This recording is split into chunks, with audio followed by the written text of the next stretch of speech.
Halo semuanya, perkenalkan saya Gabriel Kristianang dari kelas 10 Mataram, UPT SMA Negeri 1 Palopo. Jadi pada kesempatan kali ini saya akan menjelaskan tentang materi kimia hijau. Nah, materi ini akan saya bahas menjadi 3 bagian utama. Yang pertama, pengertian kimia hijau. Yang kedua, peran kimia hijau, serta 12 prinsip kimia hijau. Baiklah, mari kita mulai yang pertama terlebih dahulu, yaitu pengertian kimia hijau. Secara umum, kimia hijau atau green chemistry merupakan suatu konsep dalam ilmu kimia yang bertujuan untuk merancang produk dan proses kimia yang ramah lingkungan.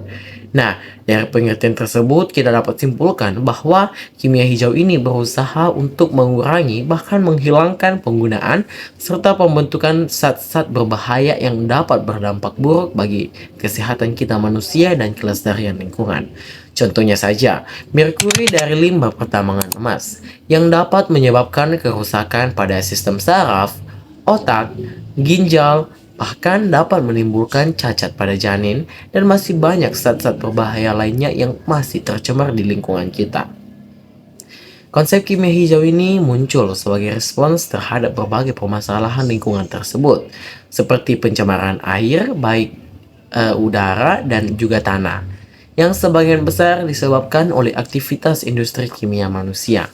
Nah, dalam proses kimia konvensional, sering kali dihasilkan limbah beracun seperti merkuri tadi, gas berbahaya, serta bahan kimia yang sulit terurai di alam. Misalnya plastik dan styrofoam. Jika hal ini terus terjadi, tentu akan merusak lingkungan dan mengancam kesehatan manusia dan makhluk hidup lainnya. Tetapi, kimia hijau bukan berarti menghentikan kegiatan industri atau memperhambat perkembangan teknologi, tetapi kimia hijau justru mendorong inovasi agar proses kimia tetap berjalan secara efisien, tetapi dengan cara yang lebih aman dan berkelanjutan. Dengan demikian, kemajuan teknologi dapat berjalan seimbang atau beriringan dengan kelestarian lingkungan tanpa eh, ada beban yang berbeda. Nah, selanjutnya kita masuk ke bagian yang kedua, yaitu peran kimia hijau. Nah, kimia hijau sendiri memiliki banyak peran yang sangat penting dalam berbagai aspek kehidupan, mau itu bagi kesehatan manusia, bagi kelestarian makhluk hidup dan hewan-hewan, dan juga kelestarian lingkungan dan alam. Nah, peran yang pertama ada melindungi lingkungan. Dengan cara mengurangi penggunaan bahan kimia beracun dan limbah berbahaya, sehingga pencemaran air, udara, dan tanah dapat ditekan atau diminimkan terjadinya hal tersebut. Nah, yang kedua yaitu melindungi kesehatan manusia. Selain melindungi kelestarian alam, kesehatan manusia juga dapat terjamin oleh kimia hijau ini. Banyak bahan kimia berbahaya dapat menimbulkan gangguan kesehatan, baik dalam jangka pendek maupun jangka panjang, seperti contohnya merkuri tadi. Dengan menerapkan kimia hijau, risiko paparan zat beracun, baik bagi pekerja industri maupun masyarakat, dapat dikurangi atau diminimkan terjadinya hal tersebut. Nah, peran yang ketiga yaitu meningkatkan efisiensi penggunaan sumber daya alam seperti penggunaan bahan baku terbarukan, penghematan energi, serta pemanfaatan bahan secara maksimal agar tidak terbuang sia-sia. Nah, kita memerlukan ide yang terbarukan dan juga penghematan energi sehingga itu energinya tidak akan habis, dan juga pemanfaatan bahan secara maksimal agar tidak terbuang sia-sia.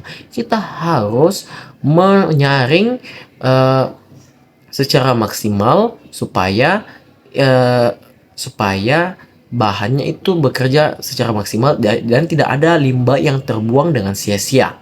Nah, selain itu di dalam dunia industri, kimia hijau juga berperan dalam meningkatkan keberlanjutan dan efisiensi biaya, sehingga menguntungkan bagi industri maupun lingkungan. Jadi bukan hanya baik kepada lingkungan dan juga manusia, tetapi juga industri karena harganya yang tergolong cukup murah. Sekarang kita masuk ke bagian yang utama, yaitu 12 prinsip kimia hijau yang dikemukakan oleh Paul Anastas dan John Warner. Prinsip pertama adalah pencegahan limbah, yaitu lebih baik kita mencegah terbentuknya limbah sejak awal proses daripada harus mengolahnya di akhir. Maksudnya, sebelum kita membentuk limbah tersebut, kita harus sudah cegah, kita harus sudah cut supaya tidak terjadi adanya limbah yang menumpuk dan mencemari lingkungan. Prinsip kedua adalah ekonomi atom, yaitu merancang reaksi agar sebanyak mungkin bahan baku dimanfaatkan dan masuk ke dalam produk akhir. Jadi kita harus memanfaatkan dengan sebaik mungkin bahan-bahan baku tersebut supaya semuanya dapat masuk ke dalam produk akhir dan tidak terbuang sia-sia.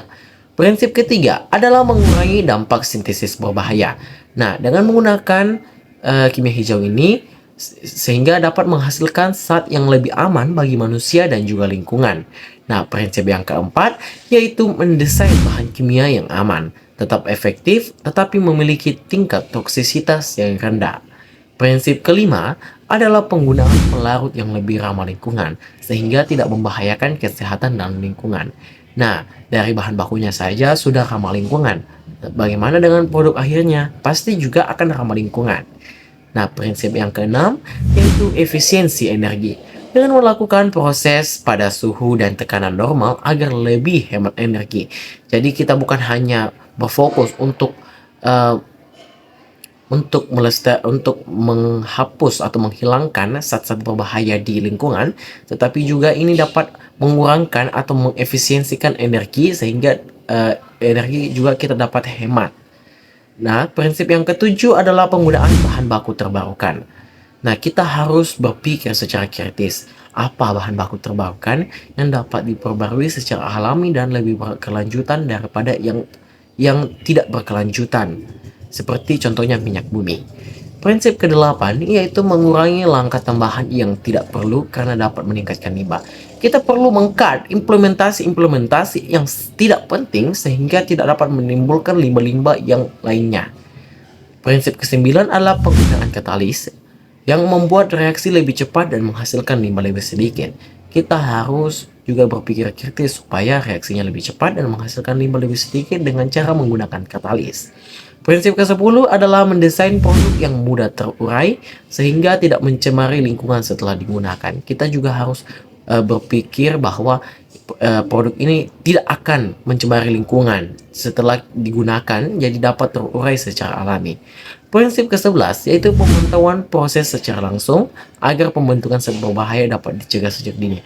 Jadi kita memang harus teliti dalam mengerjakan sesuatu sehingga tidak ada yang terlewatkan atau ada yang terjadi limbah.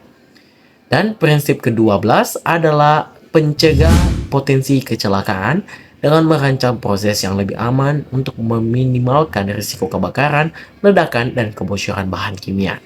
Nah, sebagai penutup, saya dapat simpulkan bahwa kimia hijau ini merupakan ilmu kimia modern. Kimia hijau tidak hanya berfokus pada hasil akhirnya, tetapi juga ia memperhatikan proses yang aman, efisien, dan juga ramah lingkungan dari yang telah saya jelaskan tadi. Dengan memahami pengertian, peran serta prinsip-prinsip kimia hijau atau green chemistry, kita dapat meningkatkan kepedulian terhadap lingkungan dan mendukung pembangunan yang berkelanjutan, sehingga zat-zat berbahaya dan limbah-limbah yang sulit terurai di alam dapat diminimalisir keadaannya. Sekian penjelasan dari saya, kurang dan lebihnya mohon dimaafkan. Terima kasih atas perhatiannya. Wassalamualaikum warahmatullahi wabarakatuh.